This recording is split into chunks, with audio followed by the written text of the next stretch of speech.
Sesta serie, alla 1 Davide Pontarollo, alla 2 Riccardo Pandina, alla 3 Leonardo Favretti, alla 4 Alessio Simionato, alla 5 Altus Bec, alla 6 Federico Cavasino, alla 7 Daniele Tonona, alla 8 Simone Porcari.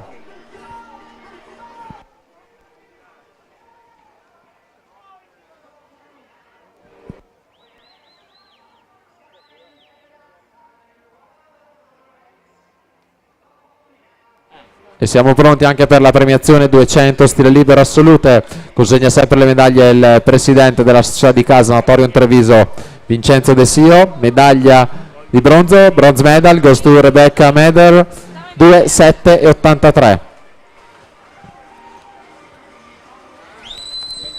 Medaglia d'argento Alessandra Gnoato, rappresentativa Rosà, 2,7,26. Medaglia d'oro per Giulia Pavanello, Team Veneto, 2,6,91.